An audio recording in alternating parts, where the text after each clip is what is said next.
Katie's touching me. KB's lying.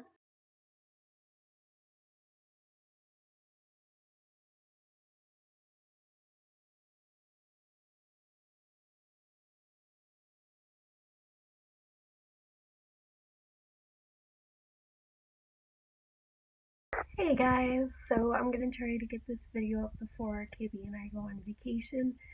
So I'm just doing a really quick video on how I'm getting the fur ready to sew onto my Izaya hoodie. So yeah, really quick video. You know, I had a thing to like remind me what I was gonna say and I totally forgot it anyways. Alright, so let's get this started. Okay, so first off, you're going to need for the Izaya hoodie, the kind of brown yarn that matches his coat as close as you can. I got the brown Red Heart Super Saver yarn, which was pretty cheap. I got 2 of them for awesomely cheap, actually. So what you're going to do is decide how long you want your tufts to be. So this is one of my wefts, and what I do to make it easier is I get a piece of cardboard and I cut it to about the length that I want my tufts to be, and then just wrap the yarn around that. It's a time saver and it's really easy to keep track of, so this is a way I really like to do it. I've seen videos where they just use their hand as a measurement and they just wrap it around either this part, or they'll wrap it around diagonally depending on how long they want it. To me, this is just easier. So you can do it either way. And I'll just go ahead and show you guys how I do that. So you take the loose end of the yarn, pinch it up here so it's lined up with the top, and then just wrap it around. See? Really, really easy. I go ahead and pinch it before I cut it just so it'll stay in place, because I had a couple times where it fell. So you take your scissors, cut, and voila. You have 4 pieces. I usually cut them in 5, but I counted wrong, so that's all good. Yeah, really easy, 4 pieces. After, I suggest cutting all of the tufts that you think you will need first, and keeping them in a really big plastic bag. That's what I did. And then you're going to need to tie all of these, because to make the fur, you have to have a knot in the middle so you can brush it out. And I keep track pretty easily by getting a spare piece of yarn as long as I need it, and then tying all of my little strands on here. When you are tying, you're going to want to make sure that the knot is in the middle, and you're also going to want to make sure that all of the knots, like in this one, don't know if you can see it from there, but in this one, all of the knots are facing the same direction. That's going to help you brush it out later. Alright, so I suggest doing this entire thing in stages. So like I said, cut all of your tufts first, tie all of your tufts onto your spare string so you get this one really, really long weft, and then brush everything out.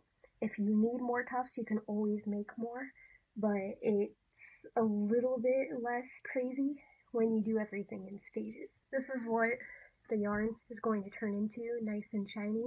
I'm actually going to be re-straightening this because I tried to sew it on and I screwed up, so I had to take it off. So after you tie on all of your tufts, I like doing everything in 5s. So you're going to brush these out with a cat or a dog brush.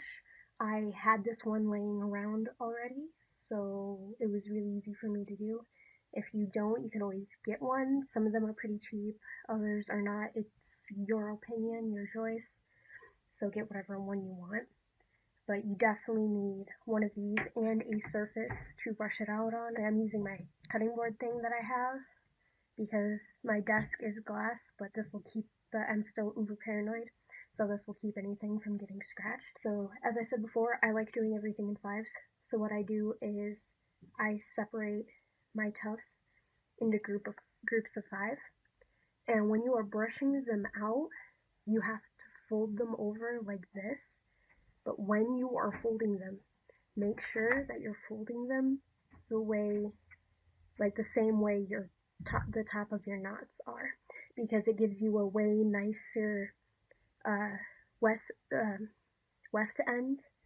Like if you see in this one, the section right here looks way nicer than the section over here. So that's why you need to make sure that when you are brushing these out, you're making sure they're really tight and then folding them the same way the top of your knots are going. And then really easy,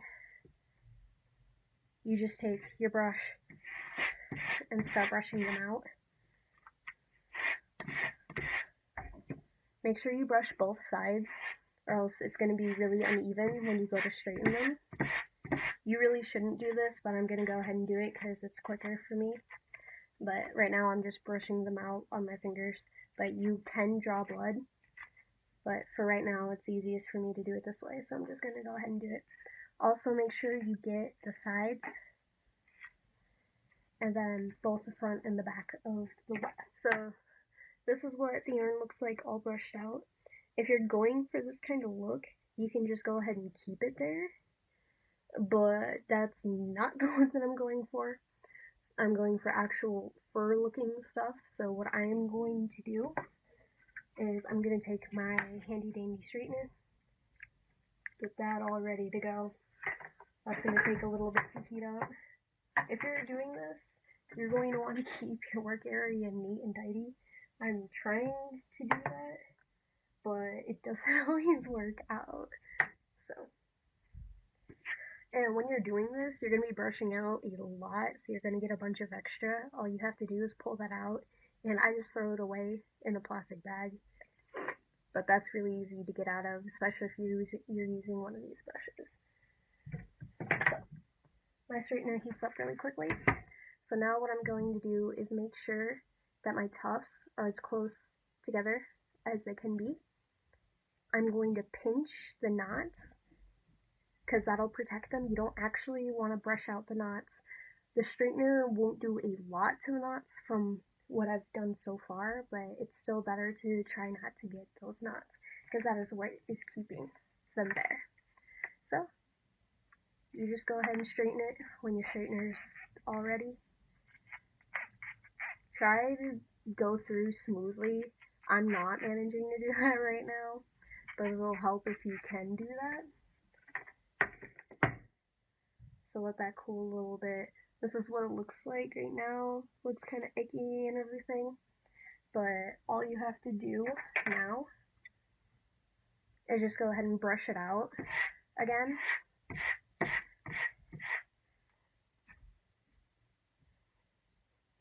And then it starts looking a little bit nicer. Now I got a bunch of really weird crimps going on in there, so I'm going to have to straighten it and brush it again and again until I get those out. How many times you have to straighten it and brush it depends entirely like on the group, honestly, is what I've seen. I've had my little clumps straighten completely well the first time and not have to do work, and then I've had others that I've had to straighten 5 separate times just to get it to do what I want. But you straighten and rebrush out according to whatever is going on with your tuft. And I keep these on the weft because that's what I'm familiar with sewing. Other people like to make clumps of 2 or 3 of these all tied together and then sewing them on to whatever you're sewing them onto individually, which it works. It actually works really, really well. But since I'm not familiar with doing that kind of sewing, I just go ahead and keep it on the weft and sew it on like that. And after you get a bunch of them done, you're going to have one giant weft that looks like this. Like I said, I'm going to have to rebrush it a little bit, so it'll look slightly differently when I come back. But yeah, that's all there is to making fur out of yarn. I'll go ahead and show you guys how I'm planning out to sew it onto my Izaya hoodie. Now, when I'm doing the cuffs, I'm going to kind of cheat, and instead of lining the entire inside of the cuff, I'm only going to line a little part of it to make it look like I lined the inside of it. So I'm going to fold this inside out about halfway. So right here is going to be, right here is going to be where I start sewing on the inside fur. Okay, so when getting ready to sew the fur onto the hoodie, I always double up on the thread. So instead of just having one strand, you have two. This makes it so it's a little bit stronger and also easier to tie off. And when I'm starting on the cuff, I'm going to be starting at the seam right here because I can go ahead and go over that seam with the fur and make it look like it's not there, but it's also a really easy place for me to go back to if I mess up and have to start over, and it's just easier to keep track of. So yeah, I'm going to be starting right here. You want to go ahead and get your fur weft ready to go. And when I'm doing this, like I said, I'm starting right at the seam. So how I'm going to be sewing this on is I'm going to be sewing into the cuff, only go into the first layer, and then I'll be going under the fur, not through the weft itself, but through, like in between the fur tufts, and I'm going to be pulling that. But right before I pull it all the way through, I'm going to be going through where the knot is at the end. So instead of having to full-blown tie it off, you can just go through the loop here. And when you're doing your thread, make sure it's not too long, because the longer it is, the harder it is to keep track. And as you can see, the harder it is to fix it. And I accidentally made mine a little bit longer than I meant to. And just pull tightly, make sure you're still actually around the weft though. I nearly pulled mine out by accident. Don't do that, please. And just pull that tight. That makes sure everything is tight, and it's an easy way to go ahead and tie off without full-blown tying it off. And then after you do that, you're just doing the same exact thing, pretty much. You're just going through the top of the fabric, the top layer of the fabric, around the weft, and you're going through the loop that the thread makes. Don't get the fur caught in it. It makes it harder to do stuff. So you're going through the loop that the thread makes, and whoops, and pulling this tight. You see? Already have it sewn down. Now, if you're like me and really, really paranoid, you can take some fabric glue. I got this at the Michaels, and just glue the kind of loose tip down. Another way to get the fur onto here is to, like I said, either use the fabric glue, or if you really want to be super easy, just use hot glue. I don't like doing that though, because it completely takes away any stretch in the cuffs, and with the sewing you at least have some. The only thing I don't like about the sewing is that you still have the possibility of the tufts pulling out. If you wanted to fix that, what you could do is take the glue and run it along the bottom, and that will help secure the tufts to the weft and help make sure that they're not going to fall off. The only thing with that is that it takes a little bit longer because you have to wait for it to completely dry. Completely dry. And then it's stiff after you do it. That's the only problem I have with that technique, is because, like I said, the wefts, instead of being moldable and bendable and easy to do, they become stiffened and hardened. Like, right here, I had to glue it down, and you can kind of bend this little part right here, but not a lot. It's not as easy to move as the rest of it is. So, but if you want to go ahead and do that, I would suggest it, especially since it will help secure everything. I'm not going to full-blown sew the cuff yet because that would take a lot of time. So instead I'm going to go ahead and show you guys how I would start all of the other pieces.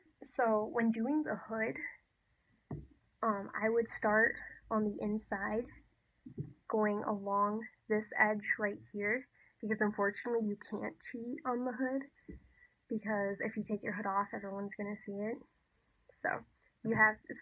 For this part, you will have to go all the way, line all of it on the inside, and then go until you get to the seams. Like every hood has its own seam, so you will just go from start this on this part of the seam on the back, and you will end right where the seam is, right around here. And after you're completely done with the hood, if you think it needs more or less, then you can go ahead and add or take off. Well, it'll be easier to just not add. It's easier to add more than it is to take off. So, you can get away with it, just add more if you think it needs it. For the bottom part of it, because it also has the bottom lined, like I said, you will have to line both the inside and the outside of the bottom, so from this seam to the bottom and this seam to the bottom. And if you want to still be able to zip it up, all you have to do is keep the fur away from the zipper. That's really easy. You can either stop right here where the zipper starts, or if you really want to, you can go all the way to the zipper. The only problem I have with that is that you'll have to be extra careful with the fur and make sure you pull it aside more. But if you're not going to zip up your hoodie, then it's not going to be a problem. You can just go as far as you want. But if you still want to zip up the hoodie, I would suggest stopping right where the zipper is, just so you don't have to worry about catching all the fur. So yeah, that's a fairly quick-ish explanation of how I'm going to be doing my Izaya hoodie. And another thing is, this technique is incredibly time consuming, but if you want to go ahead and do it this way, just make sure you have the time, the patience, and the sanity to do so, because it's a lot of work. I will be posting process photos and updates in the comments for this video, so when I get something done, I'll go ahead and post a photo of it in the comments. That's the easiest way for me to do it. I'll also be posting this on our Facebook page and on our Tumblr account, so you'll be able to see the process photos on there if for some reason you're not able to see them in the comments. Alright, so after this we won't be able to post any actual cosplay videos until after Thanksgiving, so I just wanted to go ahead and get this up for you guys.